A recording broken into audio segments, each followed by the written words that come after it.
masculine man, take one.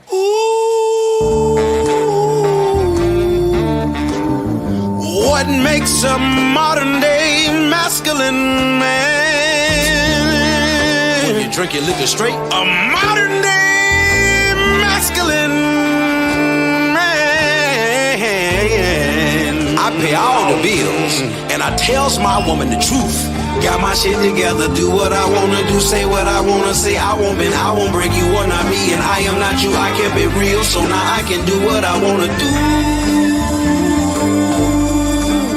Modern masculine man. Welcome to Man School. Welcome to the Modern Masculine Man Podcast, Mitch. Woo!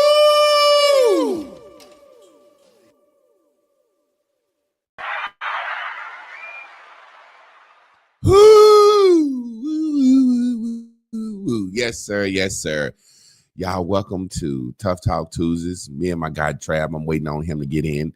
We starting to go on at 8 now, so my guy, he'll be here in a second, but I already had the live stream set up, so if you don't be started by 8:05, they will stop it. What's up, Shannon Wells? How you doing? What up, family? How y'all doing tonight? It's another Tough Talk Tuesday. And before I get started, I just want to say tonight's episode is brought to you by, you already know, more than anything, Spiritual House Sage. Y'all already know why I smoke it and what it do for you. Tonight, man, we have a wonderful show. Me and my guy Trab, we just gonna have a grown man rap, just a grown man rap session. We ain't really got no topic. What's up, Glenn Atwood, Lost Bush Jr.? We ain't really got no topic. We got a couple of things we want to talk about, but we ain't got no topic. We just want to have a real man rap conversation. There's some things going on in my life as an older man. I think I'm kind of feeling guilty about. I don't know if I'm feeling guilty about it. I think I should feel guilty about it. And I want to see where Trav had at, and I want to see how his perception of our ancestors and our elders, or are we just less empathetic, or has shit gotten this fucking bad? What's up, Trav? What's going on, brother? What's going on? I apologize for being a little late. Oh, no, y'all, no, ain't nothing late. Look, it said, he may not come when you want him, but he'll be there right on time. He's on time, Trab. Yes, he is. You know it. You remember that song? Oh, yeah. Oh, yeah. Said it may not come when you want him, but he'll. Yes, sir, man. How you doing, man? It's Tuesday, man. It seemed like, you know, when this time start changing, man, I'm going to be honest, man. I want to talk about a little bit of depression tonight. What happens to me when the time change? I want to just get real, man. How you doing, man, before we get started? And then I'm going to jump right on into how I feel. Yeah, man, I'm doing good, man. Fighting a good fight with all my might, man. I'm undefeated, so I feel good. Yeah, man, it's getting darker early. Yeah. And it's something about this time of the year, like they always talk about winter, spring, summer, fall. And, you know, we both then broke down the seasons and time before on our podcast and on our shows. And, man, it's something fucking depressing to me about this time of the year when it started getting dark at 5:30, 6 o'clock. And they ain't even pushed the time up yet. But we see naturally, you know what I'm saying, that it's getting darker earlier. Well, it's really not getting darker earlier. It's getting darker earlier by the time that we live on. Yeah. You know what I'm saying? And then they push it up and make it get darker an hour earlier, even earlier. And it's something about this that does something to my body, man. It's a sadness. I don't know if it's a sadness come over me. It's just like the absence of the sun. I realize I know we got to be sun people because I get like this every year. Soon as it start getting darker, me and my wife get a little cold every year around this time. I don't know if it's a cold or allergies or the seasons changing. And more than anything, man, I do it, and I'm going to try to avoid it this year. I always gain about 15 pounds, man. And it's like, we mammals, and you know, like bears hibernate in the winter. Yeah, we're not a winter people, so they say. You know what I'm saying? But I say I was over this motherfucker. My ancestors been over here, so we did deal with some winters. You know what I'm saying? Yeah. So I believe, as our ancestors, They hunted and they stored for the winter, and they went in and they slept. You know what I'm saying? I ain't saying they slept like bears, but when it got darker earlier, they went to bed earlier. I remember growing up, my grandfather and my grandma used to watch fucking Wheel of Fortune. I mean Jeopardy. After Jeopardy, Wheel of Fortune come on at 7, 8 o'clock. They gone. 8 o'clock, they in the bed and expect us to be quiet. We be in the back with the TV turned down close to the TV. Yeah. But they got up at 4 o'clock to make a fire. You know what I'm saying? So what do you think about that, man? How you feel around this time of the year when it started getting dark? I'm gonna say the word depressed, and then I'm gonna get into what I mean by that. Because when people hear the word depressed, they think laying around in the bed crying, sad, and fucking, can't get up. But how do you feel, man, with the time changing and whatnot? It's all a cycle, man, and we all go through it, whether we know it or not. Like you say, it's fall season. Everything finna start withering down. And during the fall season, one of the things about when the trees get bare is where you analyze and really look at the structure of you. We all come out of the summer. We balled out. We went on vacation. We made memory bank deposits. And for me personally, I always want to strengthen myself in the cycle. But like I say, when the fall season comes, right between that stretch of summer and the other holidays and school sports, and you start to realize, did I budget to miss this cycle, like you say, of downness, of falling down? So ain't nobody above the bullshit. It's just about knowing how to deal with it better and better each year to eventually say, I got my groove. So I saw a video on your page. I don't know if you sent it to me, but I think I saw it on your page, and you was cutting your grass, and your yard looked real good. So just this time of year, cutting your grass, as good as your yard looks, there's got to be some type of internal satisfaction from that, or just some type of pleasure you get from cutting your grass. Have you cut your grass for the last time this year, or you think you're gonna give it one more cut? Well, like you say, the seasons change. So, during the summer, it's all about keeping it beautiful. For me, that's like a therapy thing. I love working in my yard. But as the season change and the leaves fall, you got to maintain it. And it's a constant maintaining to be prepared for the next season. So for me, I'm going to cut them leaves up. I got 36 gumball trees in my yard. They drop gumballs, and I test myself every year annually to know this is what it takes. Like they say, when much is desired, much is required. We talk about we want land. We talk about we want big yards. Well, a cultivation system or an agriculture system is real powerful and positive. And unless you just going to pay somebody to do it, it goes real work and real understanding to be able to go from season to season, knowing that what that is a representation of your pride, your home, your character, your everything. That's what your home represents to you. Now check this out. I was watching your yard, and you learn from each other, and iron sharpen iron. And I was watching you cutting your grass, and I got a lot of homeboys that cut their grass, and I grew up on a farm. So I used to have to push more acres of land. You know what I'm saying? And I used to always be like, when I grow up, I'm going to have me a gardener. You know what I'm saying? I'm going to have me somebody to take care of my yard. So I've always paid somebody to take care of my yard. But watching you this year, I was like, man, that motherfucker out there cutting that grass. Like, you know what I'm saying? Like my granddaddy, he used to cut his grass.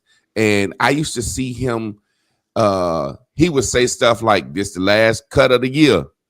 And it was almost like a sadness that he had come over him, like, damn, I'm finna have to figure out a new way to make it through the winter. You know what I'm saying? Like, I'm gonna have to figure out something to do. But like you said, he used to go out and seed shit during the winter, certain little shit, you know what I'm saying? But it ain't like the summer, you know what I'm saying? But I want to talk about depression, man. I was talking to a brother at work, and I was saying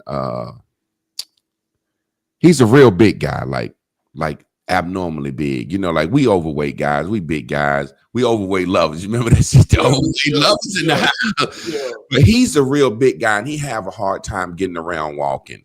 And Mm, we was talking, and he was just talking about how happy he was and how happy he was.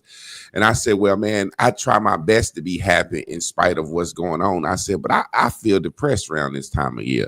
And then he went into the spirit of the Lord and all this shit on him and how I shouldn't be depressed. And I said, man, I don't think you looking at depression like I'm looking at depression.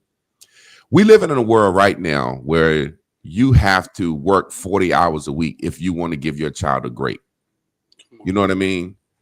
You can't go get an apple for your child unless you have a job. Now, if you're on welfare or something, that's different. But you get the point what I'm making. yeah.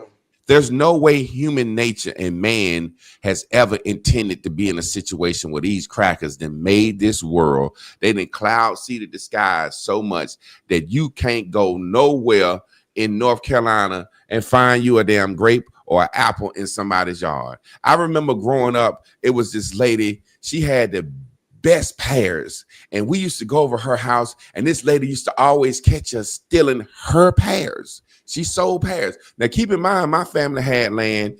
Pears grew on our land, peaches, plums, grapes, 2-3 different kinds of apples, 2-3 different kinds of pears. Strawberries came back naturally every year. You see what I'm saying? And then we actually cultivated and farmed crops. So there was nothing for us to be kids and we're going to go out here and we're going to have an apple fight, a blackberry fight. We used to throw fucking food away and get in trouble for it. Mm. Now, I was telling the brother I rode through Georgia and I haven't seen a peach tree in Georgia. And this is called the peach state. I've never seen a peach tree on the side of the road. Mm. So I was saying, we live in a nation where we are oppressed. You know what I'm saying? We are oppressed. So if we are oppressed as a people, we're naturally going to be depressed as a people. And that's everybody. I'm talking about the $100,000 a year nigga, the $400,000 a year nigga. If you ain't this 1% up here that's mashing the pedal, you ever notice when you read a manual on a car, it'll say depress the brake. It don't say press the brake. It said depress it. So we thinking that press mean but it says depress the. So what I'm saying is, if we depress, when you depress something, you slow it down. And that's what happened around this time of the year. They make it darker, longer on purpose.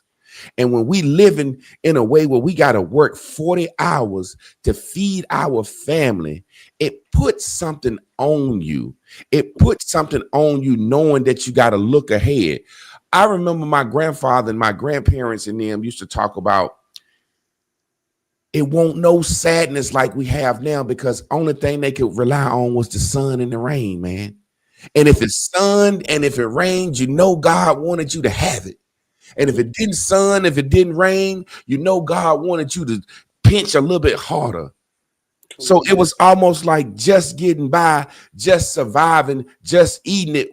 Getting it was happiness, but there was a different level of happiness in it because you got it on your own. And now, man, there's this feeling of, damn, like you said, did I store enough acorns for the winter? Do you feel where I'm coming from, or am I just? No, I live where you coming from. Like I say, man, this is a real thing. But when you get down to the simplicity of it, like we talk about our ancestors, and when I say ancestors, I ain't talking about 500 years ago. I ain't talking about nothing you got to go research.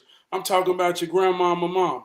That ain't been long ago. Well, they really understood what matters, and life was somewhat simple. I call it hero mathematics. It was simple. So when we think about God is good, just think 60 years ago, my parents, Christmas, God was good when they got a candy cane, an orange, and an apple.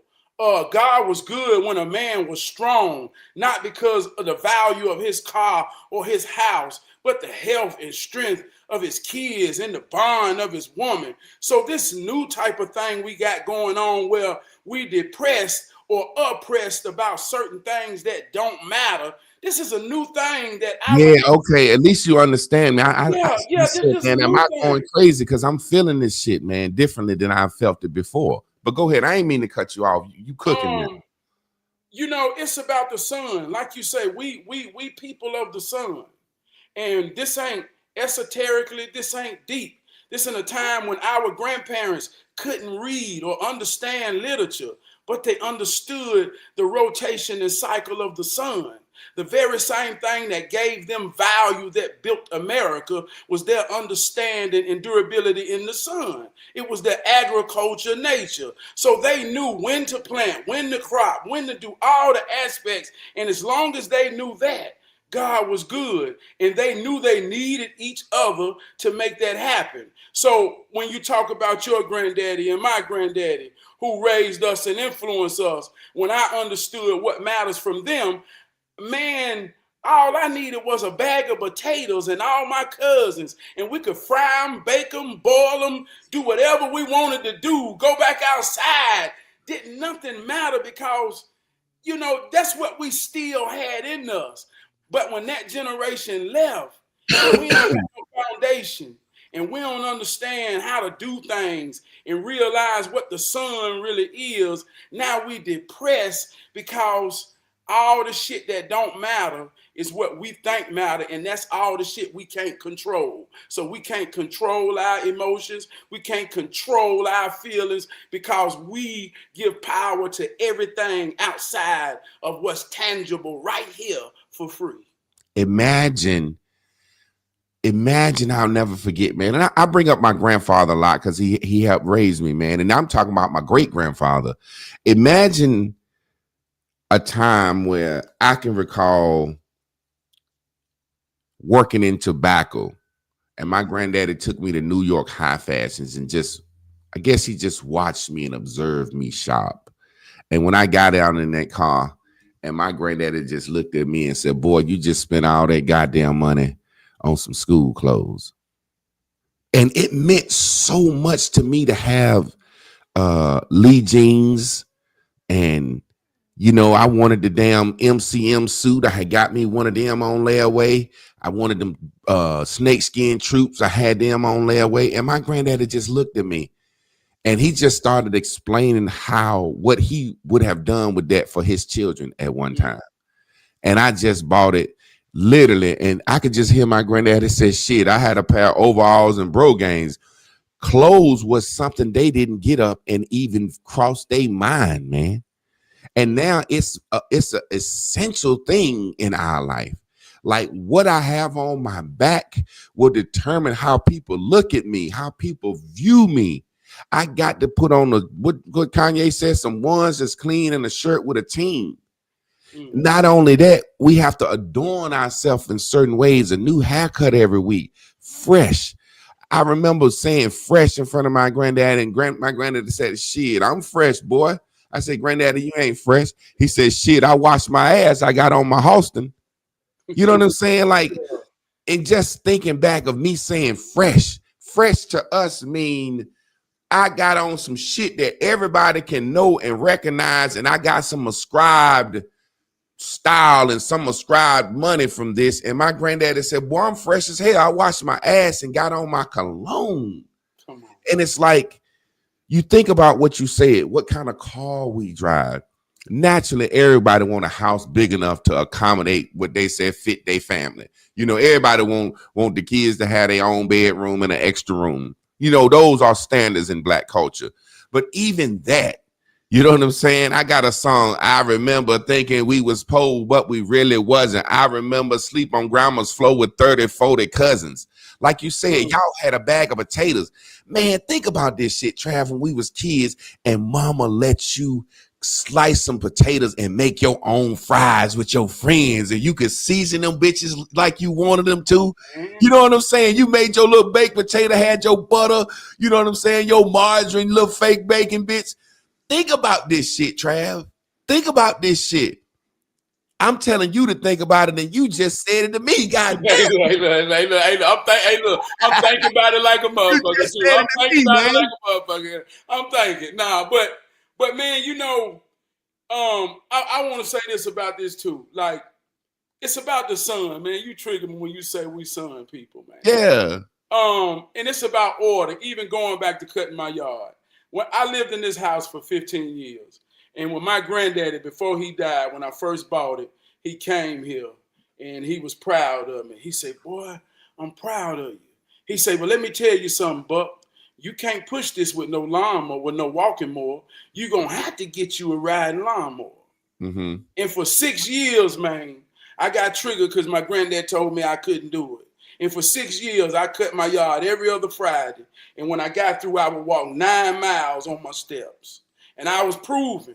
But as I got older, man, and the whole video about me on that little mower was, that's my little riding lawnmower. Yeah, I A saw. lot of I people, understood it. yeah, people pick at it because it's little.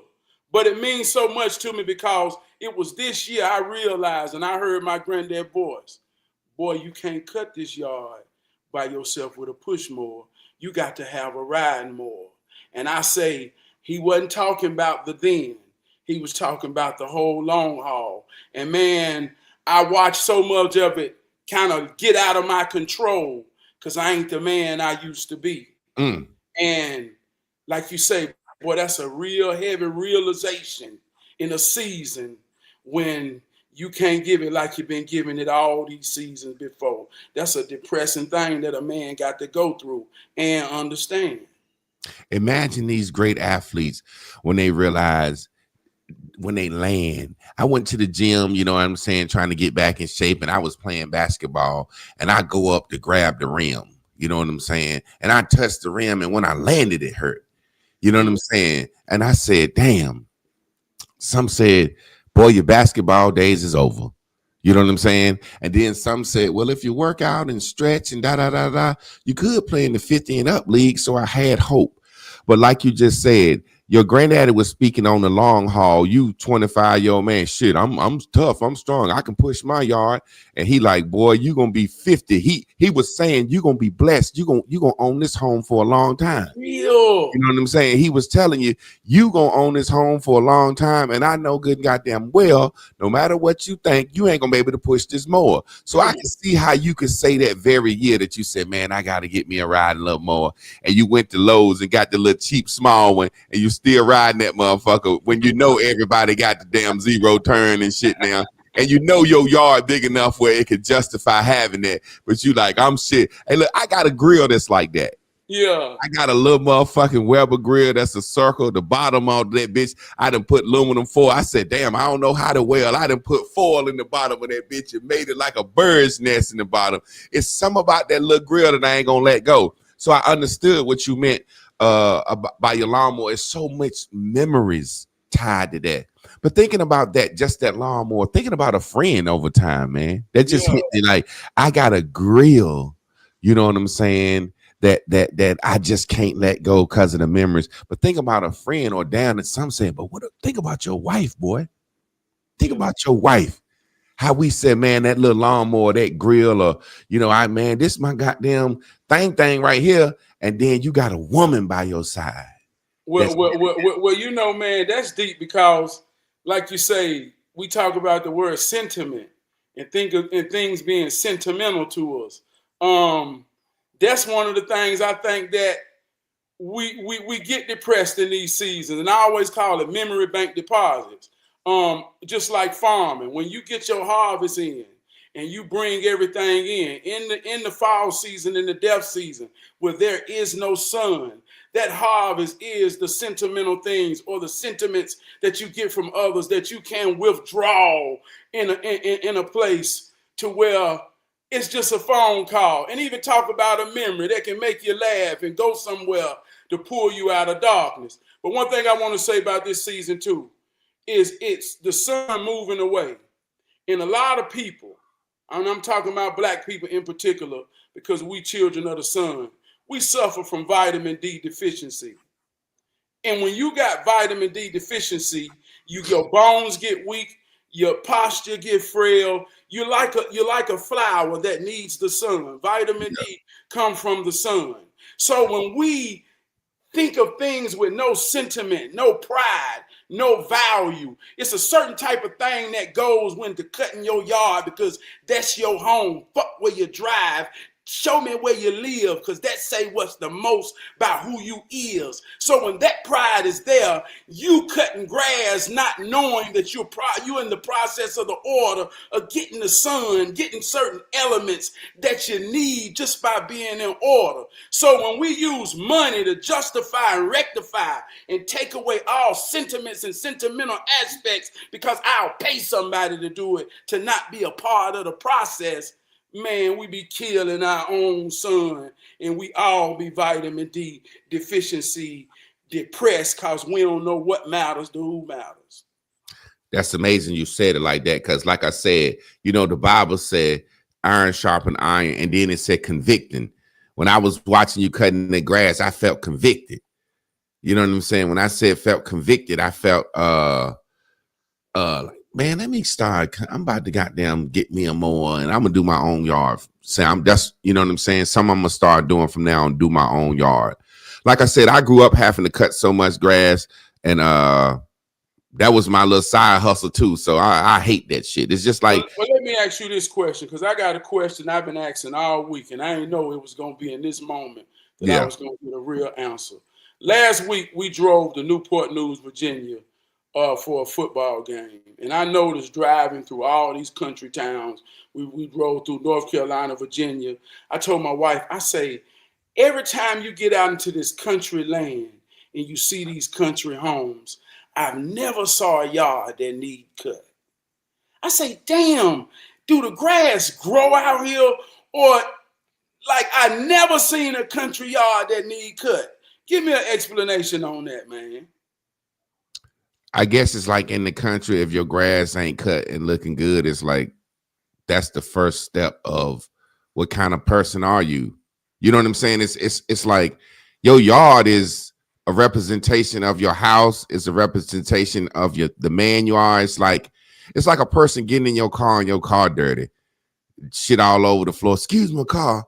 Every time I've ever met with a woman and she like, you know, want to hang out or something, she said, well, she'll drive or blah, blah, blah.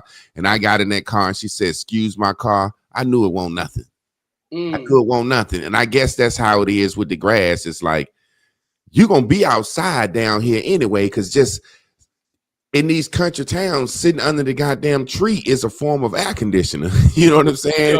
Yeah. You know, you got a good shade tree in the yard, and folks go sit under that tree, and ain't nobody gonna sit there and look at no damn grass and weeds get out of the way. It's just anytime somebody's sitting out there under the shade tree, hey boy, go get that goddamn lawnmower, cut that grass. You know what I'm saying?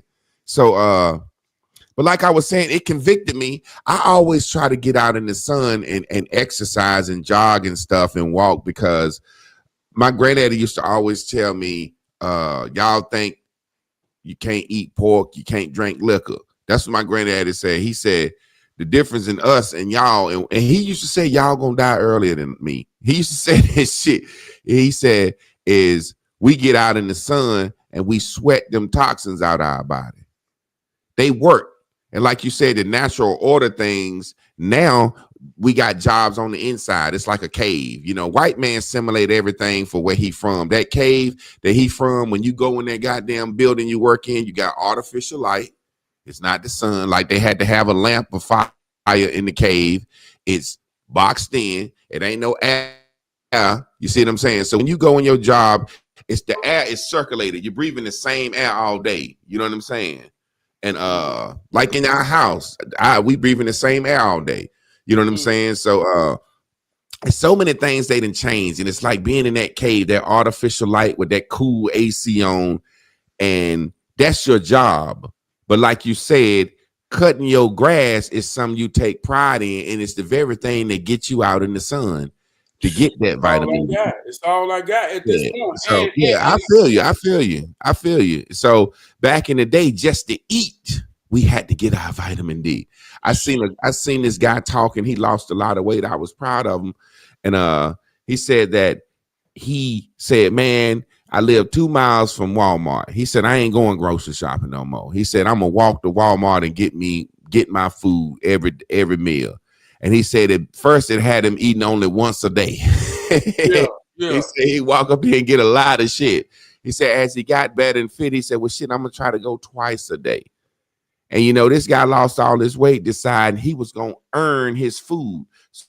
So we lived in a time as people where we got our vitamin D just by going outside to earn our living, earn our food. You know what I'm saying? So it's different now. But oh my go bad. ahead.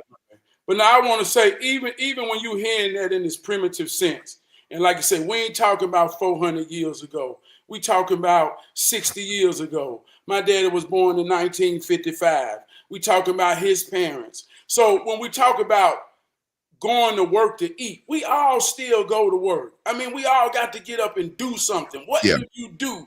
If you do something to make a living, the process of doing something should be adequate enough to give you what you need. As a parent, you must get up and do certain things, chores, responsibilities that it take to raise children that will keep you active. So if you ain't being active, I would say examine all your positions and how you play them, because if you play them to win, there's no way you can be inactive as a responsible adult, right? Yeah.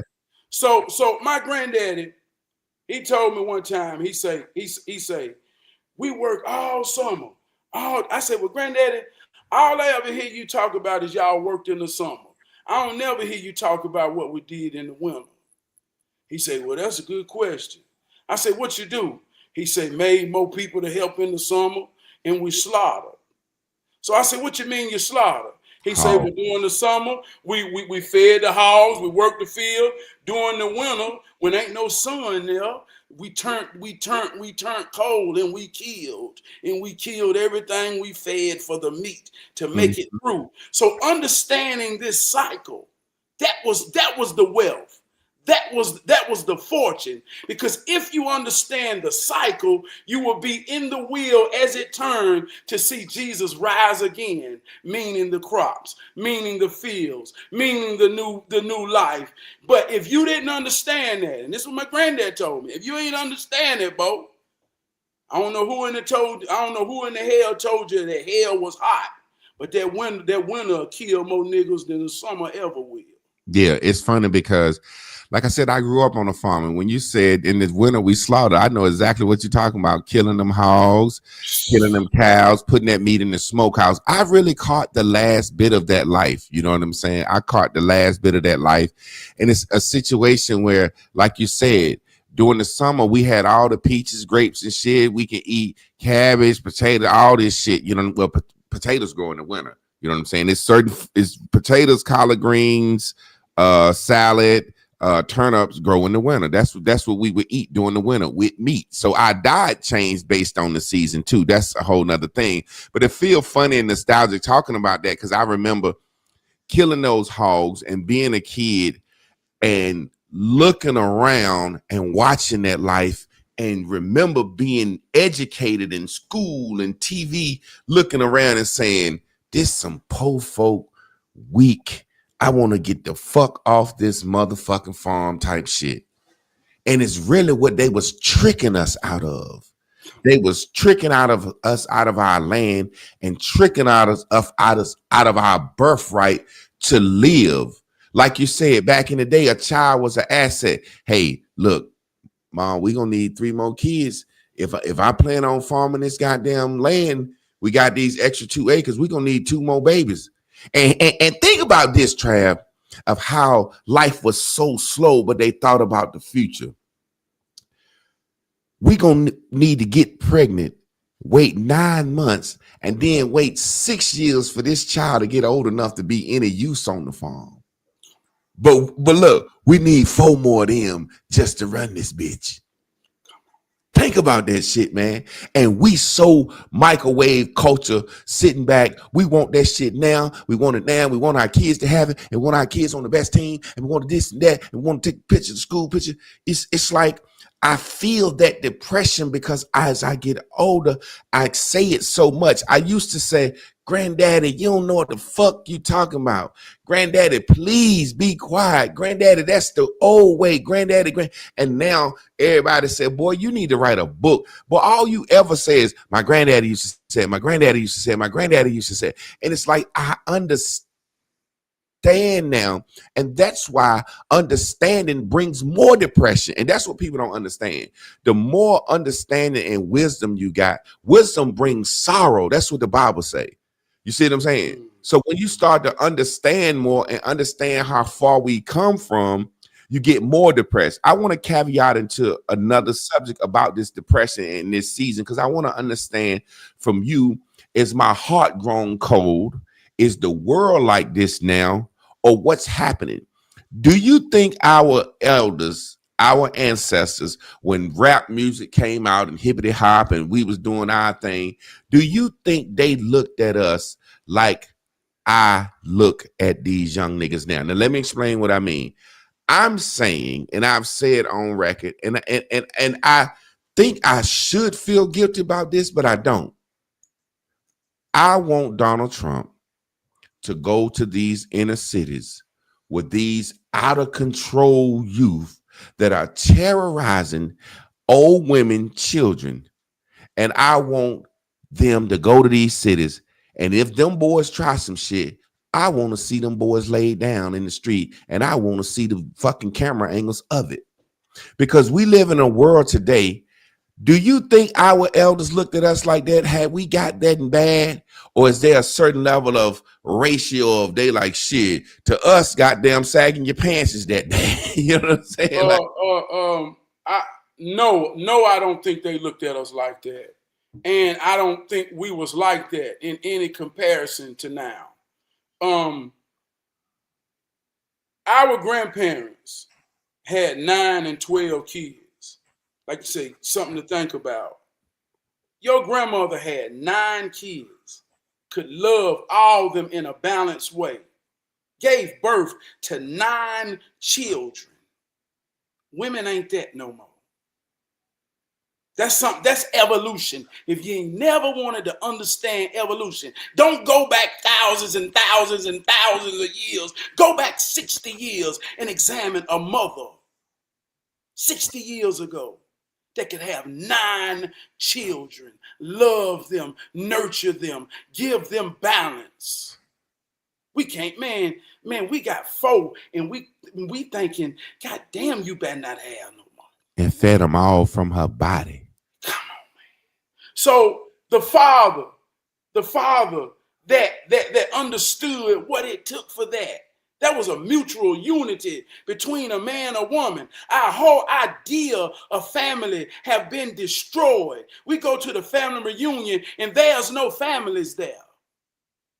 Our only idea of family is cousins. When I grew up in the family reunion, it was my aunt, uncle, they kids, my mama and daddy and us. My aunt, it was families there.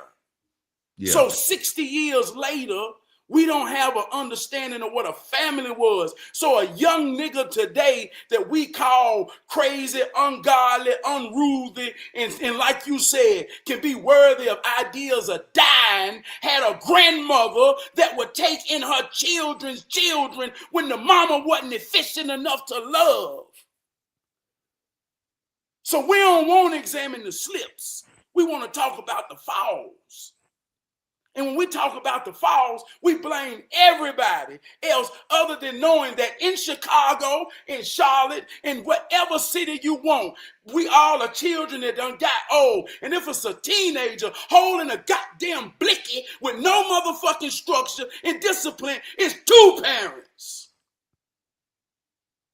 that dropped the fucking ball. And only them can go out there and pull their baby. I know I'm going long-winded, but let me say this. My son's 16 and showed me a video of a whole bunch of teenagers with blickies. And he said, all of them go to my school and walk in the halls. And my heart went out because I raised my son to not fret, be strong in your posture. But standing up for himself could almost mean war in these crazy children mind who simply ain't got a parent. And they ain't got a fear of a parent to say, if my parent or my grandparent saw me in a video holding a goddamn gun, in my mind, I can retract every step of my children's way to know when the fuck was they there. Damn. Who Yeah, don't know where they children at? yeah, man. Hey, boy, you Who just said don't know some where they powerful shit. children at? So when we talk about killing, when we talk about poverty, when we talk about the white man, we talking about all the shit that's in the fall, but the slip is every 14-year-old motherfucker that's subject to be destroyed by any other force. Man, is a fallen responsibility of a black man and a black woman. And until we deal with that, we'll say any goddamn thing and blame any goddamn body. Well, let me say this, and this is where a lot of people get fucked up. How can I say this? Boy, man, this mean the world to me, Javon. I'm gonna say something, man, and I got to say it like this, and it's gonna sting. It's gonna sting. That's why white people knew they needed to control us and keep a certain leash on us. They knew the animal that they was creating. They knew what they was breeding. They knew the outcome of what would happen to us. That's why they were sterilizing us. That's why they created Planned Parenthood. That's why Margaret Mead said black babies are like weeds. That's why they called us feeble-minded. That's why they kept us in the church. That's why they kept a hand over us. When they were their worst towards us, we were our best people. I'm going to say that again. When they were their worst towards us, we were our best people because we knew how they felt about us and we didn't expect no help from them. And we knew that we was what you say, we all we got, we all we need. Man, you see what I'm saying? This ain't something I read. This coming from the soul to soul of a man that lived in America when there was no electricity and no running water and no one knew how to read. The only reader he knowed in his entire life up until he moved out the country was the preacher and the teacher, and nobody got to hold either one of them books but them two. And he told me, Trab, when we start learning how to read, I'm telling you, man, we stopped knowing how to do every goddamn thing. Before we knew how to read, man, we could come together and do anything. So I'm saying, when we don't realize that these are the spells that cast upon our minds, Javon, everything is wordplay on us. Even our arguments, even our separation, it's all based off words. And we use these words to tie our identity to them, and we don't even understand it. Even the conversation, like you said, ancestors, indigenous. All of these are just words that some people have different understanding or context of them to truly create separations, but they all just a part of they are part of the trap, dog. Yeah. You see what I'm saying? Like we could say, I'm not African. I know Africans. They come here, hey, look, I done had coming to America as a barber. I done had 5 Africans get off the plane, come to me and say, cut my hair. I want to look American. And I cut their hair with a motherfucking fade and sent their ass back to know they've been to America. I know they ain't me. They know I'm not them. But goddamn, my cousin moved to Winston-Salem from Charlotte. He ain't me no more neither. How can we argue about 500 years ago? The ones that know it all know we don't know nothing at all. But in America, we all knew. Just like the American bully. They bred us something new. So you arguing about what you is or what you ain't. Yeah, you're right. You're something new. You your grandmama's baby. The niggas that could have 14 and 15 kids, you are offspring of them, and you ain't even them no goddamn more. You can't have 9 babies or take care of 9 babies in a woman. And can't have a baby without a C-section or a cesarean. So how dare us argue about something our mind can't fathom? And that's why I say, Trab, when I say ancestors, I'm talking about the people you can touch and knew and get your hands on. See, I can go to my great grandfather's grave because he's buried on my family's land that my uncle owns. And I can go touch my 80-year-old uncle I can go touch my mamas and my grandmas. We have a family cemetery, brother. Anybody outside of that, I ain't thinking about no motherfucking ancestor. You see what I'm saying? Because what we have to understand is you said the shit that's so real, man. That American bullet that's bred. The motherfucker that bred that bullet knew all its attributes and all its shortcomings. And that white man needed to keep his finger on us a certain way. When I say that white man needed to keep his finger on a certain way, that bullet don't know his nature. That bullet don't know where he get that taste for blood from. He just know every now and then he feel it. So we got a taste of blood that we didn't have that was bred into us by them. And they know that. You see what I'm saying? How you make an American bullet? I'm talking for real practical life. How you make an American bullet? I mean, in my mind, you breed two dogs and you raise them up the American way. Yeah, well, you take the stock of the pit bull terrier, you add a little bit more shit, till you come out with what you want. Then you duplicate that, you multiply that. Now you got a whole breed of something new. Yeah. Look at the bullet. We all, like we talk about Enzo. That's our brother. I'm learning the dog game from. They make a whole breed of a dog that look like a warrior, but it got a different temperament than the pit bull terrier. It's something new. See, we can't accept that in this new world, they made something new and they put their new in the Olympics every 4 years to say, you can't fuck with the ones I made. And listen, Trab, what I'm trying to say, y'all. And that ain't bad. That ain't right. That's history. That's who we are. That's hip hop. That's soul music. That's the Black Baptist Church. That's my grandmama. That's her mama. That's us, what we are. We ain't nowhere else in the world but here. But don't you get caught up in a goddamn frenzy to think you is them fucking Indians that you know. You ain't got to be them.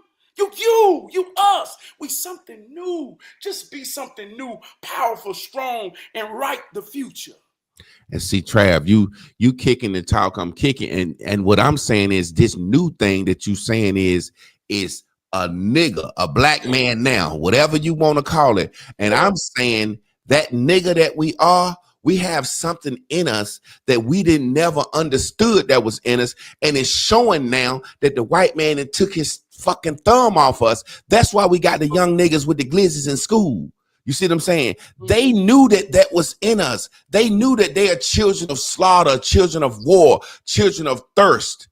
So now it's in us, and we trying to figure out why our kids is gone so straight. No, they knew this new American bully needs Jesus Christ, religion, and certain things to keep that goddamn vampire thirst for blood down. And these kids ain't got it.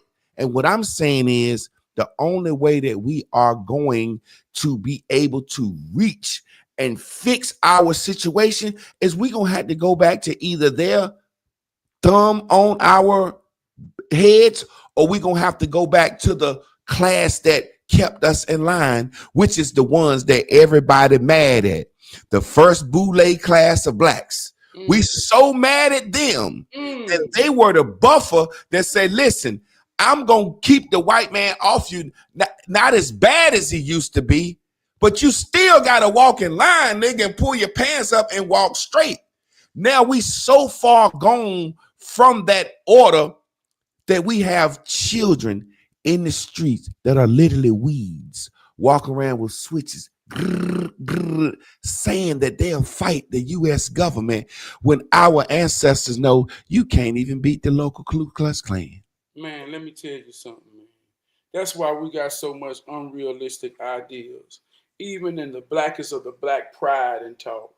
When you talk about our enemy being the government. And it's what drives me crazy because somehow we have come to the illusion that this enemy only arose during the era of Donald Trump. They act like this ain't the same enemy that was in the 70s, that the Black Panthers, that was in the 80s, that was in the 90s, that was in the 60s, that was in the 50s, that was in the inceptions of oppression. We act like this shit just started, to not realize that the game ain't never gonna change, just the players. And if you ain't never understood who the players was in the old days, then I can guarantee you don't really understand who it is now. And we are trained to fight our best interests. We trained to look for love in all the wrong places. They made that bully, man.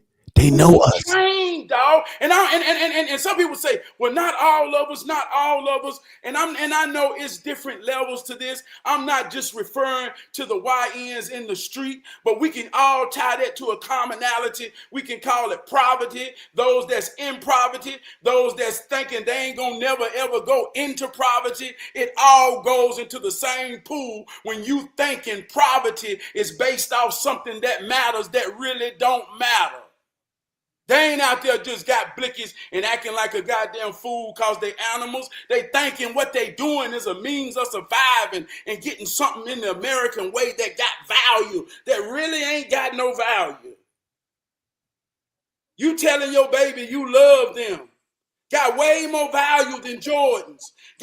Your baby knowing you love them is way more valuable than anything you can buy. But if your baby don't know it and you way from the ghetto, you way from the YNs, but all you think that your child will understand and know your love by is what you can buy, then you be fucked up wondering why your children somewhere down off in the hood saying got it out the mud when they whole goddamn life they've been living good.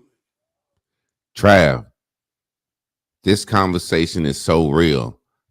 I'm going to keep going back to the same point because I need black people to understand. You are an American bully dog that has been bred and trained a certain way. You don't even know your impulses. You don't know why you thirst and taste for what you taste. You have been trained. You are out of order. There's a certain order you need to get back into, or else you will live in your wild pit bull nature. I'm trying to say there's a certain order we have to get back to. Think about this. Let's talk. Let's talk about some ancestors, okay? Real life. You got the YNs, right? We they daddies. Weren't we the first ones that showed our ass sagging our pants? Come on. All right. Your daddy is still alive. So that's 3 generations. Your son, you, and your daddy, right? You just talked about your grandfather. You knew him. Yeah. You understand? That's 4 generations. Now we go back to look at, don't use you, but look at the average nigga. That YN, his daddy walk around still sagging his pants wearing Jordans, trying to be fresh and cool in this world, right? Come on now. Go back up and look at his daddy. His daddy was one of the first generations come through the drug era where the jobs left. Then go back to his daddy. His daddy worked a job 40 years and goddamn was a man. And before his daddy, what you can touch buried in the cemetery, worked on a farm. You said something I'm trying to say, man. Them books took us away from the real earth. The land, the earth is God, brother. Come on. That's what the earth, I've realized this. The earth is God. And people think I'm crazy. That's why they said Mother Nature. The earth is God. Everything you need is right here. And it comes from the earth. So they took us away from the earth and put our head in a fucking book and theirs in a fucking phone, and we can't get nothing from the earth, and we got to go to them and God we trust on they fucking dollar bill to get something from the earth. We have to go to them, work, trade our labor for their dollar to go get something from the earth when we could have just went outside and picked it from the fucking earth. And they knew what they was doing. They knew what they was doing. We gonna make it to where this pit bull can't go to the earth no more. He got to come to us for everything. And it's gonna create a nature in him that he don't even know. He don't know that he don't know that his ancestors, his granddaddy that worked that hard. He don't know that he'll get lazy and lay up with a bitch and eat off her food stamps. He don't know that that's in him. That's what I'm trying to say. I'm trying to say there's an order we got to get back to, and that order is understanding the teaching and what they use to keep their finger on us, but we got to keep our finger on ourselves. But it has to be done through the pollination of what they bred into us. We a new plant. Man, I had a conversation about the YNs. And I'm only using that in reference to know, like I say, the YNs are your cousin's children. That was once at grandma's house, who grandma raised, and grandmamas ain't there no more to raise them. So they are family. Don't look at them as nothing else. But I'm using this to say, this one guy, he said, well, man, you can't fault us. You got to fault the guns. People bringing guns into the land and they giving them guns. We got to worry about who giving the guns away. I say that's true. I say that's true, man. We do got oppositions. But guess what? If they dropped 50 guns and told me I can go get 50 and all the bullets, I'm going to get 100. And I'm going to load up. I say, so it's people that love guns. I was talking to another bro. I say, how many guns you got? He said, bro. I say, man, look, you ain't got no more guns than another man that love guns and feel guns is important. How many guns you got? He said, about 40. My whole family ready. I say, so it ain't the fact that they putting guns out there because the whole world are buying guns. It's the fact that when we go get the guns, we use them on each other. That's the goddamn problem of not having guns. Why we got to use them on each other? That's the only thing that we can control. Now watch this, Trav. You just said something perfect. Now you see why them Democrats always saying gun control, because they don't want us to understand that we got to control ourselves with them guns in their hand. You understand what I'm saying? That's the trick of it. The Democrats, know how to feed this American bully everything it needs to be a weak, lazy, sorry motherfucker. And the Republican is saying, I want this goddamn American bully they pull it, get it by his bootstraps and get that mean edge that we know he got in him. So they ain't even going to address us until we start. Well, let me say this to that. And I'm saying this some real life shit. I ain't talking make believe. I was in a North Carolina economic town hall meeting from every county in North Carolina, and these rural counties had representation of elder white people that really understood money. And I promise you, there was no division in politics. They unified in one thing. Our county and our economics is thriving through us and for us and by us. And we got to marginalize and separate ourselves, even in 2025. And as a black man, I realized and understood that in this conversation of economics, representation is real. And I don't care what you side by politically or religiously. I know, brother. I know. And we got to know that they unify, and we got to unify beyond that bullshit. Because that ain't nothing but word games, mind play, and fucking the thumb, and we don't even know it, man.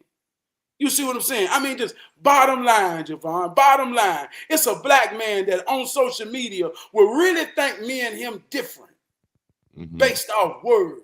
Yeah. Yeah.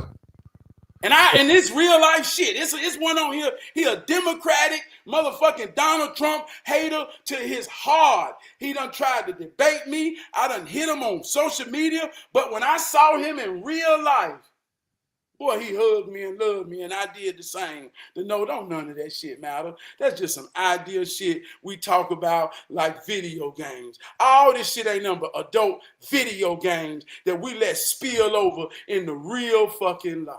I say it all the time. It's just like wrestling. Trav, let me give you a scenario, okay? This is what I'm saying. I want to make this shit plain. They call me Uncle Ruckus online. They call me such and such, right? There was a time that I'm trying to paint a picture where, as a young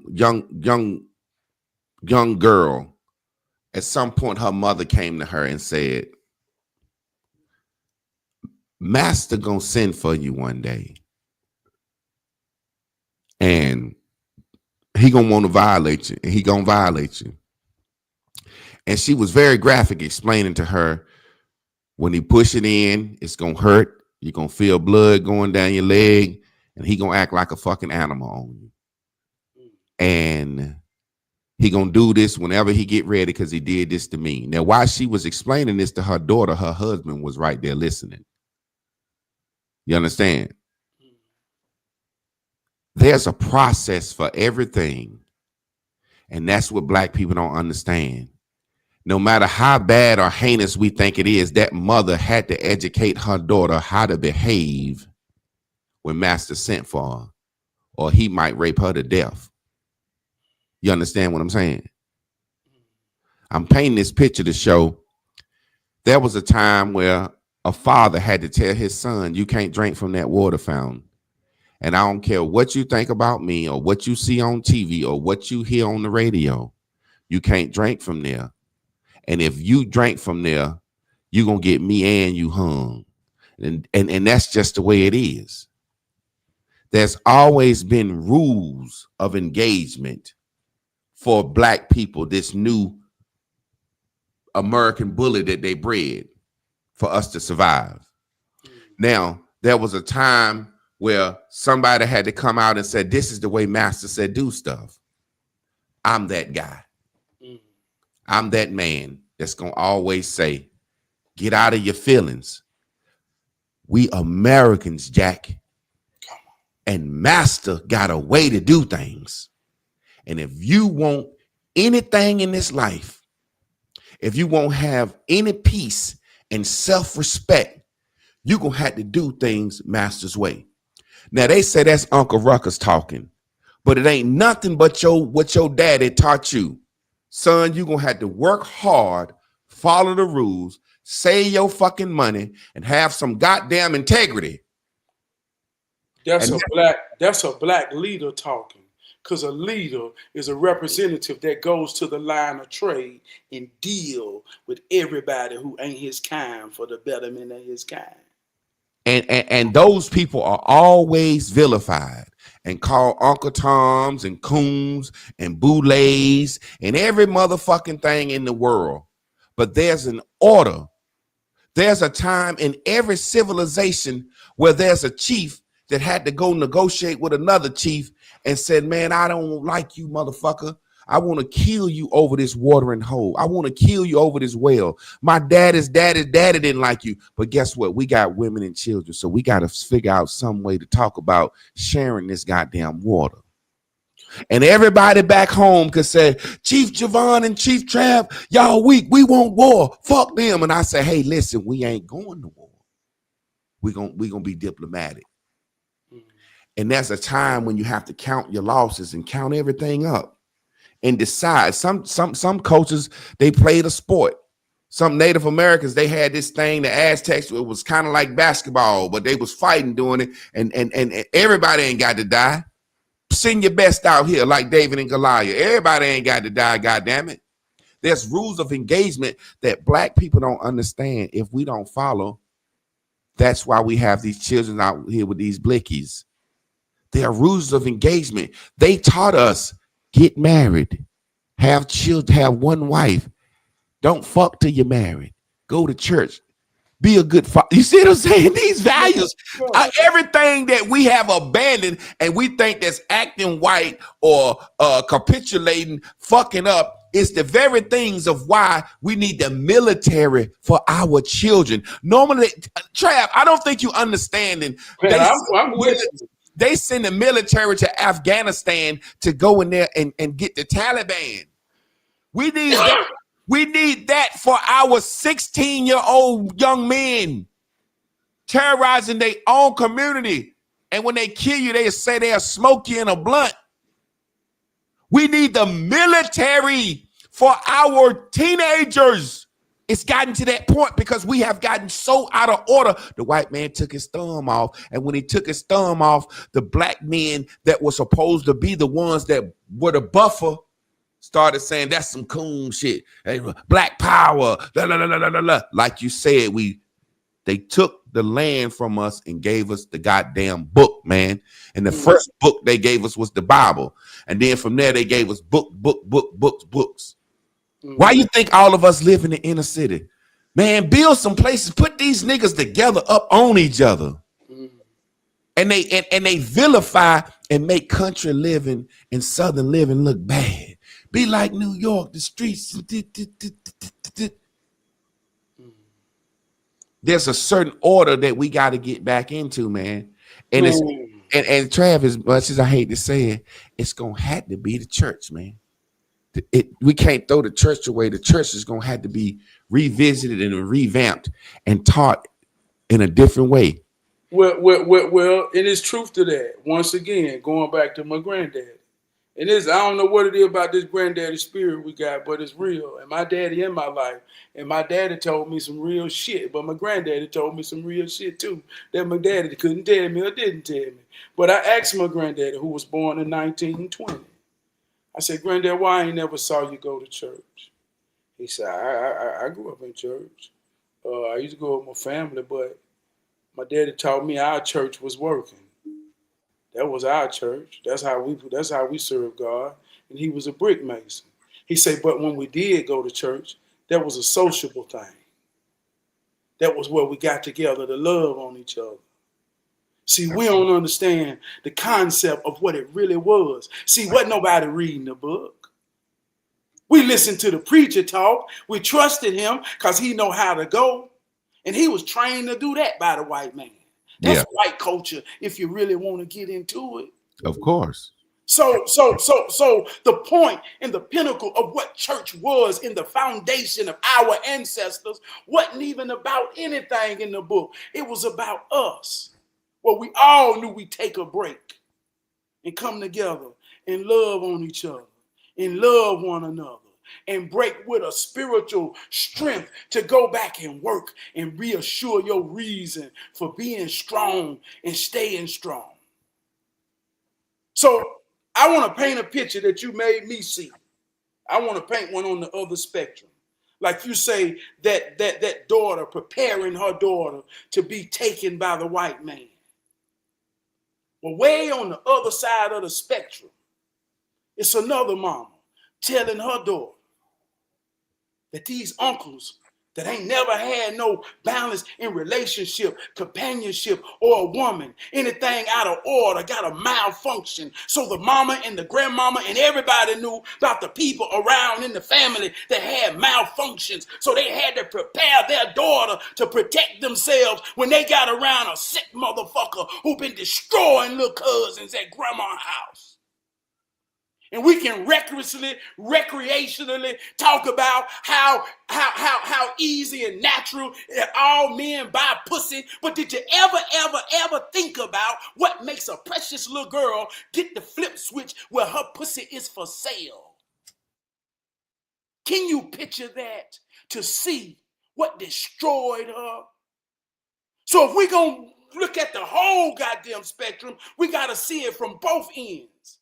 Because if you're a parent, you got to protect your children from things that's in, out, over there, and every goddamn well. But if you don't understand the game and how this game works about parenthood and what's being real, then you probably, man, goddamn, man.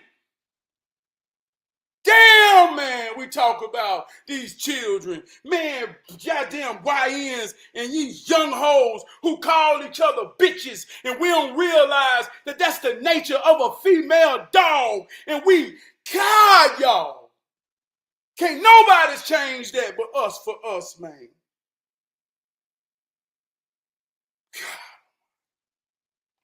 Come on back, brother. Man, this means so much. Because we talk so much and we use so much words or semantics on each other.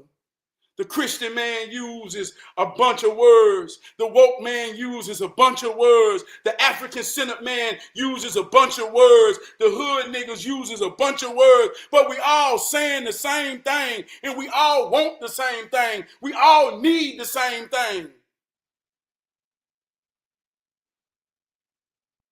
And ain't nobody gonna give it to us but us, to each other. It's real because we make it real. And it ain't cause we ain't. So if you don't want the government to look at them children like animals and targets, and you don't want, man, come on, man, then we got to be it. We got to be it. And when I say be it, I'm talking about be a parent, be a guidance, be a usher, be a mentor, be a brother, be a sister, be a mama, be a daddy, be a grandparent. But we got to be it to each other. I don't mean to preach, but goddamn, y'all, this shit ain't deep.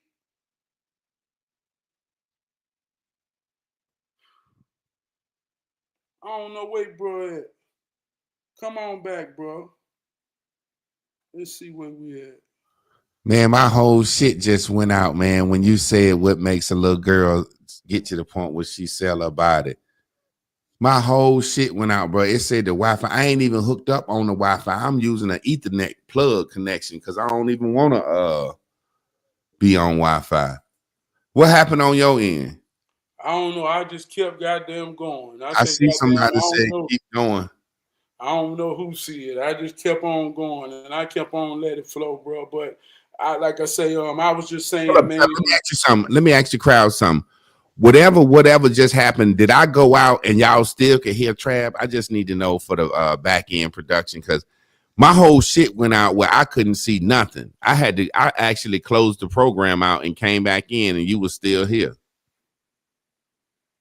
Somebody say he kept that fire going. Well, go ahead, light back up, heat back up. Hell yeah, light it up, goddamn. But nah, I was just talking in terms of, man, like I say, we recklessly and recreationally talk about things in life, and not to say that they're good or bad or right or wrong, but if it's in the subject matter of selling pussy, what makes a precious little girl, somebody's daughter, that means the world? What hits that switch when her pussy become for sale? You see what I'm saying?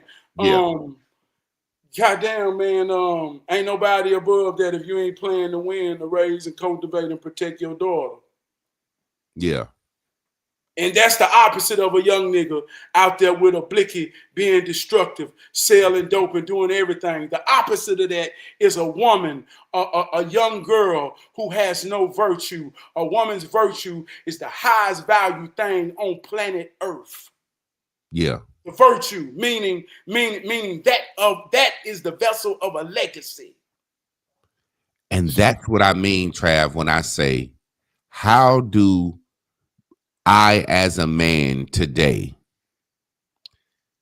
teach black people virtue without using some already form that they already have been exposed to? I just got to spin it. Because virtue is what keeps you when ain't nobody watching over you. You see what I'm saying? Virtue is the thing that says, I'm not finna kill nobody's nephew or son. I'm not finna do that. It's the thing that whispers in your ear when ain't nobody watching you. And what I'm trying to say is, Trav, The only way that that can be planted into this new American bully that the white man has created is through some form of divine intervention. Do you understand what I'm saying? Come on. Otherwise, we are going down a path where there will be less and less virtue, less and less and less and less. And Trav, I before I went out, I was saying we need the military for our teenagers. Trav, that's because we lost virtue. We lost morals and kindness because that white man decided the way that you teach this American bully virtue is through religion. Without it, he will turn to his pit bull, white man nature. They knew it. They had it. That's how they calmed their own fucking people down. Mm. Mm. And I'm saying, as a school teacher, the spook that's set by the door, I understand this, and it hurts because when I say it hurts, because I want to be accepted like everybody else. I want my motherfucking mission and my rhetoric to be accepted. But it's man, you already let me say this, man. And you say, like you say, we need the hero training is the Bible, man. Hero training. You goddamn know it. Yeah. I'm teaching the Bible. That's what I'm. Hey, look, Bells and Bubbles is the Bible. Exactly. Hero training is the Bible. It's all. Look, let me say this about the Bible. The Bible is about something. It ain't about something you're supposed to believe in. It's about something you understand. We just told you throughout this show what it's about. It's about the Son. God's only begotten Son. That ain't deep. That's what it's about. When you understand your relationship to it, its relationship to you in nature, and all you need for it and all that needs it, you get in one with it, get in balance with it, get in tune with it, and Jesus is good. When you got it, your posture, stand tall. Now, you ain't got to call it that. You ain't got to think about it like that. But if you understand the point of it, like our grandparents did, they got it. They got it. But Trav, my granddad knew, my daddy knew Christmas was good when he got a candy cane, some acorns, and an apple. And Christmas was good.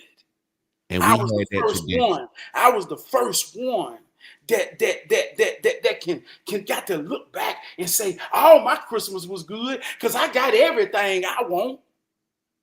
See, when we got able to read, they realized that they had to do two things about the same thing that make it real.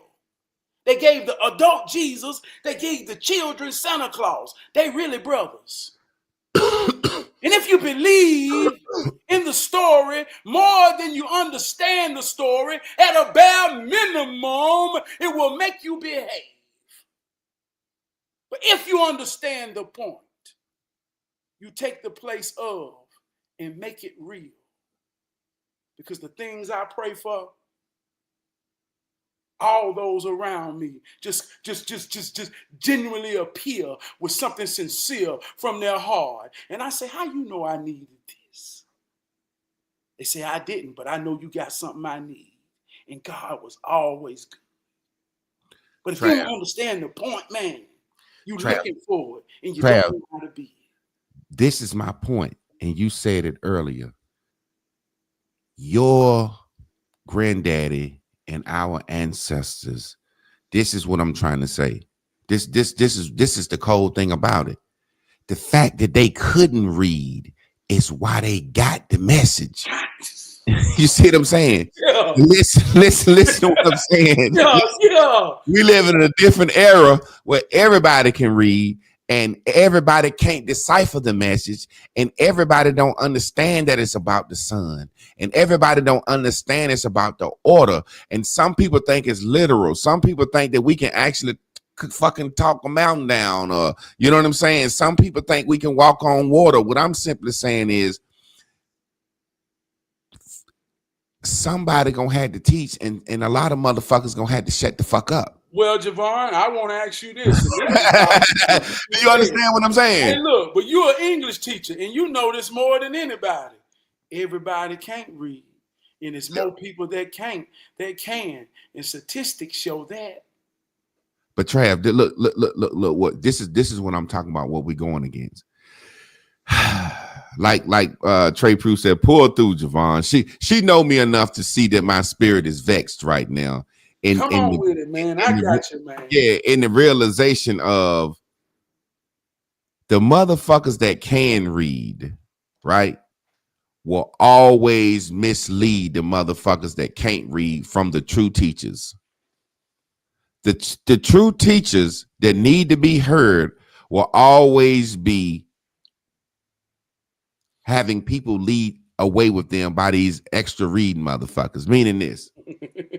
No, seriously. I'm serious, man. Look at all these niggas out here that got the spotlight more than us because they're talking ignorant shit.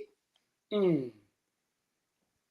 And people that can't read and can read love ignorant shit. Now, this is something my granddad always told me. My granddaddy said, boy, you're going to be influential. Don't want to be popular. See, the fucking, as we say, the devil will make you popular than a motherfucker, but you won't have no influence. You see what I'm saying? It's a lot of motherfuckers out here popular than a motherfucker, but ain't nobody trying to be like them. Ain't nobody trying to learn from them. Ain't nobody growing from them. But then I have a whole class of Bears and Bubbles. You got hero training. I could go down a list and have people come on this bitch and give testimonies that'll say, this man teaching changed my life. This man is influential. You see what I'm saying? Mm. But them popular motherfuckers, they can get everybody in the room.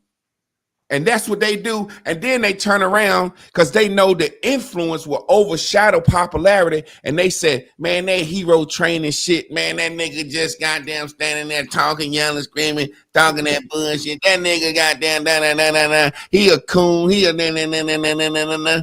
And so I know what we up against. Yeah. I have taught a classroom where I see 30 kids that I finally done got their interest. And 2 of them saying my job and my mission is to make this environment to the point where these other 28 can't learn because we don't want to learn and we can't learn. And I sit there and watch, and I would say, stop the class and say, hey, class, y'all see this man over here or see this young lady trying to disrupt this because we having a good time in here learning. And they don't want to learn, or they can't learn, think they can't learn. So I've seen what happens. Like she said, look at this right here. And we ain't focusing on the negative. I'm just talking about what we against. You will be considered a cult, but we know. You see what I'm saying? We need the influential motherfuckers to become just as popular. But they know when influence takes over, popularity dies. And we starting to see popularity. We starting to see the rap game crumble with all this snitching and homosexuality and fake bravado, machismo. We starting to see that world crumble where it's hopeful because men like me and you are going to rise up and be the teachers, the leaders, and the voices because we should be the elders now. We are the elders if we don't act like it, but we are. So what we teach and show, we elders by default. But I know I'm long-winded, man. Let me say this. Based off her comment, you will be considered a cult. And like I say, there we go again with words. We already got a connotation that there's something negative. But the word cult is short for cultivation. And culture. So the very same thing that we need, it's been people playing. Mm-hmm. That'll make the senses in the connotation of what we need become a negative thing. So yeah, they trying to get a cult going And we already shot down because what we saying is influential. And when it's influential, we give something or give people something to hold on to that you will always see our influence. But we think that it's cultish and we think that's bad. But I want to ask you to do Agriculture. something for me. I want to ask you to do something for me. Tell me the stories of the Three Little Pigs. And I know this random, but I just want to hear how you tell the story.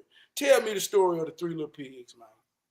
Once upon a time, it was three little pigs, and it was a wolf. Their daddy told them to build a house to protect them from the wolf. One built his house with straw, one built his house with sticks, and one built his house with bricks. The wolf came and blew on the straw house. He ran to the stick house. Then he blew on the stick house. They ran to the brick house, and then he blew on the brick house, and he couldn't get them. And I grew up, the kids were saved by their brother that did the brick house. But I've also heard the story where the first two pigs that built the wrong house got ate. So what is a man that built the brick house in real life? What is job called? A mason. A mason, right? So here goes a children's story that we've heard our whole life since first grade. It told you, build your house out of brick because that's what blocks you from the mighty wind. Every city, you see 300 houses going up in the neighborhood. You don't see no brick houses. Hurricane season come, we cry. Why have God forsaken us?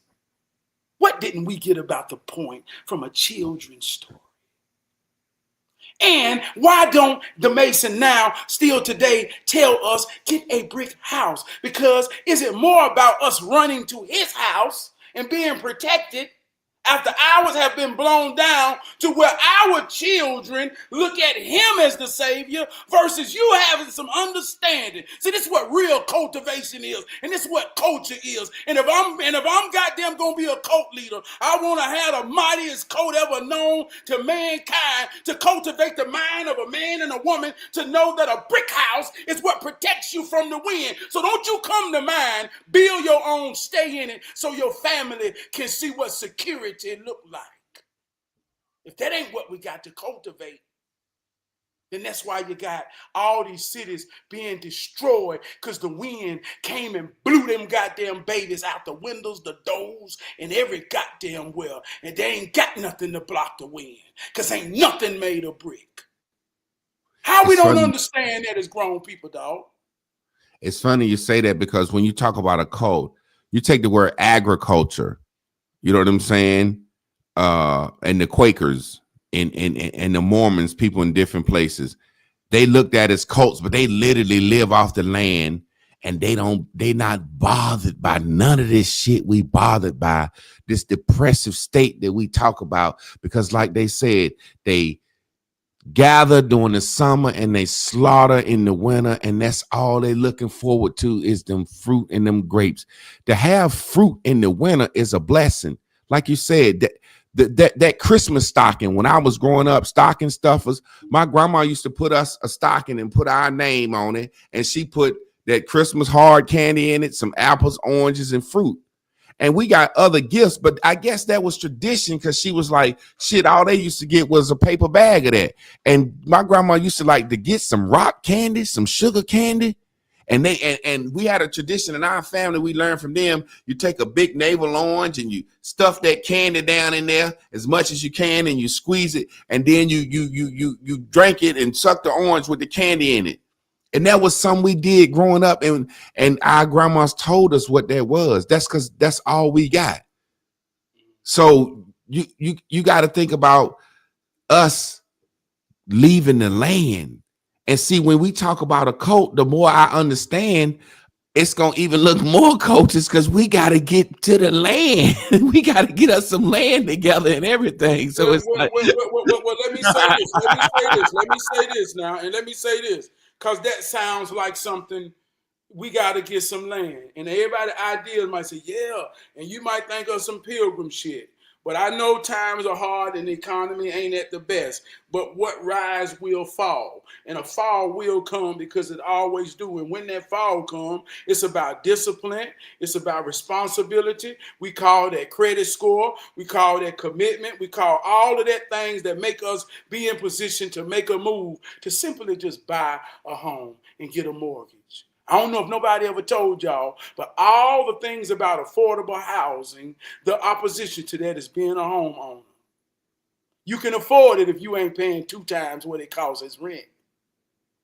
Just 2 years, work 2 years work credit to show that you got some longevity and some stability. Buy you a home. Like you say, when we talk about faith, we talk about God. If you show me a confident man who's secure within himself and his wife and his children can look at him and be secure and feel protected, I'll show you a man that's standing in God's grace. And you show me a man or a woman who has no confidence and is no security and all their actions and flows through insecurities. I'll show you a dog devil motherfucker. Hey, man, that's crazy you said that because my granddaddy always used to say land and home, and people don't understand. In the Latin, mortgage means death pledge. So when people don't really understand, when you got a mortgage, you've made a death pledge, meaning you've pledged to pay and own this shit to death. You know what I'm saying? And it should go to your children and your family. So that's why old folks used to always be like, get a house. And now we look at a motherfucker, oh yeah, having a house ain't everything, blah, blah. That's a death pledge. You know, mortgage is more, it comes from mortuary, mortality. That means death. And then gauge is a pledge.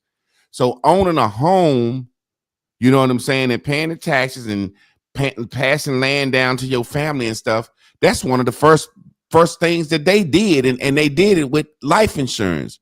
So we've abandoned so many things. Now we literally have kids killing kids that we need the military to come in. And when them children die, they have to put a fucking jar at the local Arab store with Tyrone's name on it, talking about help pay for Tyrone's funeral, or have a GoFundMe for Tyrone's funeral. Well, I'll say this right here. Let me say this real quick. I remember growing up, that's something that my granddaddy and my grandma and my ancestors felt proud about. Hearing my great grandma and my great aunt said, yeah, I got some put away. I got my insurance. I already told my daughter how to put me away. Like, they were proud in the fact that, goddamn it, I'm going to be gone from the world, but you're going to put me away good. And I know you're going to know that my funeral and my casket and my headstone is because I was a decent motherfucking human being. It's like your grandma saying having clean drawers on if you're in an accident. Think about this, Trab. They thinking not only about life and being integrity, and they want to leave. You dead, grandma. Well, look, if I'm dead, I don't want nobody had to fucking beg to bury me. It's a difference, like you said, it's a different that has happened now where it's like, say, for example, the New York nigga and the North Carolina nigga different. The Winston and the Charlotte nigga different. But we all still won because we didn't have the same thumb on our neck. Hey, Trav, I'm going to say this, and this is what people don't, this is what's going to get you. And I've been holding it in, and I ain't want to say it. Trav, we white. Trav, we white. That's what it is. We white, and we need to behave and act like white folks. We really do. Don't you know that's what we've been taught from the beginning since we've been over here? Act like white folks. And no, I'm serious. Think about this. We eat what they eat. Soul food is just what they eat. That's what the white man had to tell his wife, go in there and show them niggas what we eat so they can cook for us. You see what I'm saying? Man, Trav, everything that we say is right, they call white. Being a responsible man that loves God, that loves and wants to follow the law. That's what the white man trained his own fucking man to do, because he knew his nature. They created a Declaration of Independence. They created a Constitution and a Bill of Rights to say, all right, niggas, all right, crackers, we gonna follow this, because if we don't hold ourselves to this, we gonna rape and rob and kill each other. Man, The truth is universal, man. And more so, I get your point about us being white. But there's a truth in all people. Asian, black, whatever. We all want the same thing. And one thing that make us different is our soul. And yeah, everybody got a soul. So don't get technical. But if I sang in church in a group of people, what goes down your spine is something that is a part of my culture and my makeup that can't be duplicated. And they almost mastered imitating it, but goddamn, it's real. So that's what makes us different. But in American society, in the new world, even when you're talking about the Bible, it ain't old, it's new. It's only as old as the invention of a book. 1492, Johannes Gutenberg, printing press. I work at a paper mill. I understand what mass production is. The first time that you can produce something over and over and over and over and over again. Before that, I could write something down, put it in my drawer, and that's where it's at, and ain't nobody ever gonna know it. But the first book that could ever be circulated around the world as a print was the Bible, and that's when it was making. Fuck all the Ethiopian shit you hear. Fuck all the it come from this. Fuck all it come from that. It came from technology of producing the print. And that ain't old. It's new. And it was printed for the new world. And we the baddest creation ever on planet Earth. So much that technology ain't but 100 years old. And in Black History Month, you will be reminded that we gave it to the world. It ain't old. My granddaddy didn't grow up with it. So it's here. It's now. But if we don't understand it, and we make it deep about something way more than it has to be, when really it's just about a man, a woman, and their children. That's the cult. Are you in a cult or not? Are you cultivating or being cultivated? Are you helping a man? Man, are you providing for a woman and leading the way? Are you worthy of being helped? The questions be more powerful than the answer, because if the answer ain't in order with them own self, then I can almost calculatedly show you where the children are being malfunctioned. That's the problem. Trav, we got to solve that as individuals. I want to set us up for our next discussion, and we'll start it right now because I got to get out of here. I'm already over time. I was trying to get off at 9, man, but this shit was getting so good. Man, so I want to talk about that, and it's a debate I had with a brother. I want us to talk about that. This thing, this soul that you say we have that's different. This thing that you say that, and I know exactly what you mean. I know when that hair stand up in your back when you growing up in church and you hear that song and you hear that those certain minor chords and you hear that man hit that shit and you feel that chill go down your spine, your soul. I'm one that says when I say this pit bull, that's another part of the trickery that they put on us as Black people. We think somehow our soul feels more or understands or is more connected to the divine when it's actually the pain and depression that make us think we feel more. Now, what I'm saying is there's a certain level that our grandparents felt, that your dad felt, you felt, and your son feels. You remember you said, I got everything I wanted for Christmas. You see what I'm saying? Mm-hmm. And your son, I'm pretty sure he can say that to a different level of you. But your father and your grandfather won't say the same thing about Christmas. Mm. I'm saying the white man, when they made us, they engineered into us through pain, work, depression, oppression, something that in us that make us think we feel or we're more closely connected when it's really the very thing that they want to use to keep us from ever getting back at his ass. That soul shit. I want to set you up. I want you to respond to that real quick, but I want us to have a discussion about this soul and this spiritual shit. I think that's Black people's biggest problem. I think that's logically sound in what you're saying, and I don't think it's wrong, and I don't think you can look at that as wrong, like you say. But we do know it's a real thing. It is. I believe it's a thing. I want to give an analogy. One time I was frying chicken and I had put me some flour in my bag and I had it under the counter. And as I was putting it up, the cornmeal fell off the counter and some spilt into my bag. And I said, God damn, I ain't never want cornmeal in there. But I said, I ain't throwing all this flour away, so I shook it. And now everybody say, boy, how you get that fish like that? But I don't know that story, how the goddamn cornmeal fucked around and mixed with the flour. You see what I'm saying? So however we get there, or however it was made. Maybe he was Dr. Frankenstein when he was making the nigga and he ain't realized. Like I say, it's a book out there called How to Make a Slave. So we know it ain't far-fetched in logic that they really put thought in how to make us. So if they made us in that way, but not understanding what they was really putting together, then that's all good if that's how he did. But goddamn it, it's real now. And how we gonna make it work for us and understand how it works? Because I know how it works. It's rhythm, it's adrenaline, it's momentum, and it's self-confidence. And if you go in a church and a preacher know how he work it, and he talk with his cadence, and he get everybody breathing on one accord to the same rhythm, then you can almost count it down on the runway when my grandma gonna say, oh Lord. So if it's real, then let's not worry about how it was created, but how we work it and make it work for us.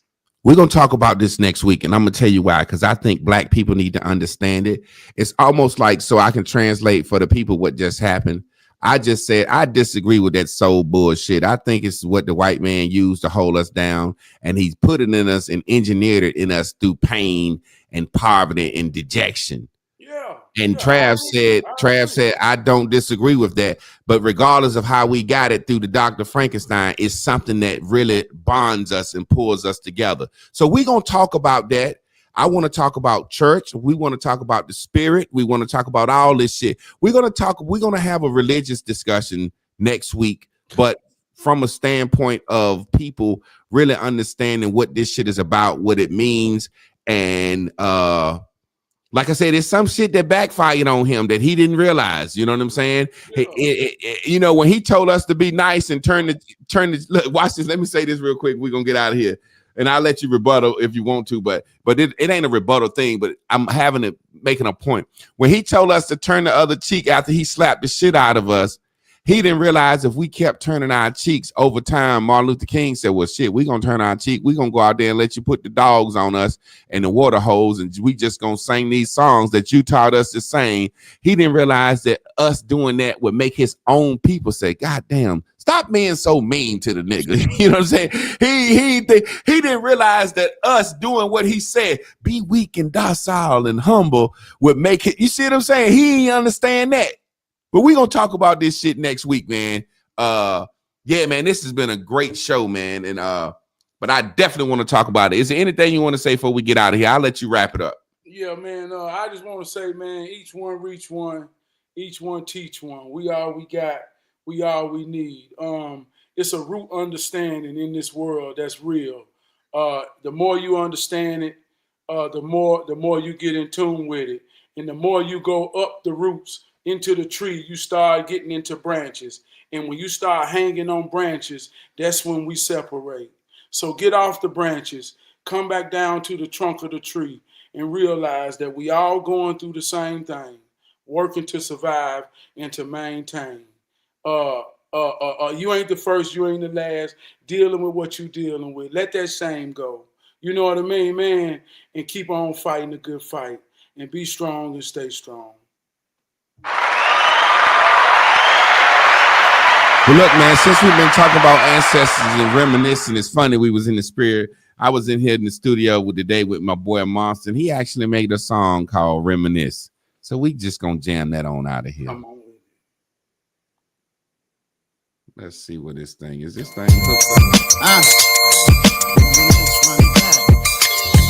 as a youngin' growing up, didn't see the good, the bad, ugly, man, life was tough. Mama packed a bad lunch and said, don't miss the bus. Wipe the grease off your face, and besides that, in the street, play tag and relay race. Puma sweats come to dinner, you should see my plate. Pork and beans and hot dogs as I say my grace. Couldn't wait to Friday just to roll escape. Pop, rockin', no stoppin', playing El Cool J. I was a fan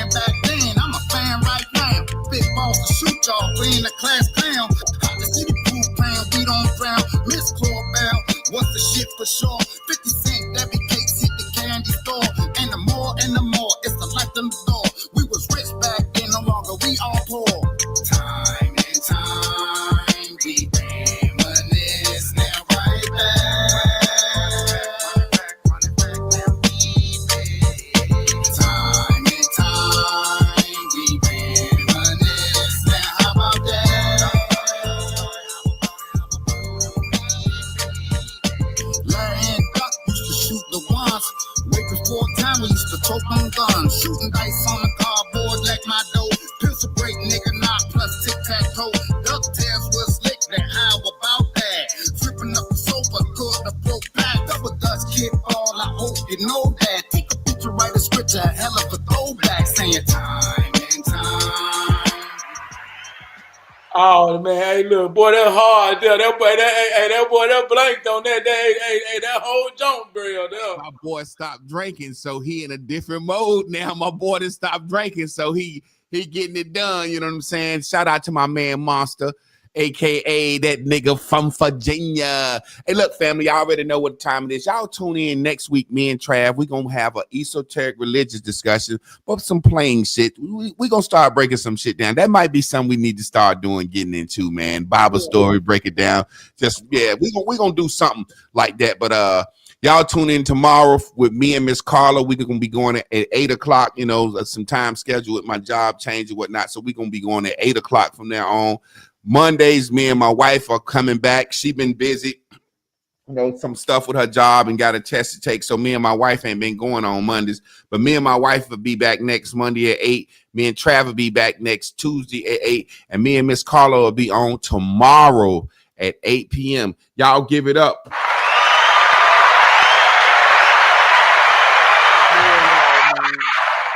Hey, look, give a shout out to Terry, Reggie, Trey, Prue, Kamara, Mike, everybody that show love, man. If I miss you, I want to start. I want to put that in there where we really acknowledge those that pay some attention, because your attention is the most powerful thing you pay, and I give my all to be worthy, man. So much love, man. Y'all already know. Appreciate y'all. Be good.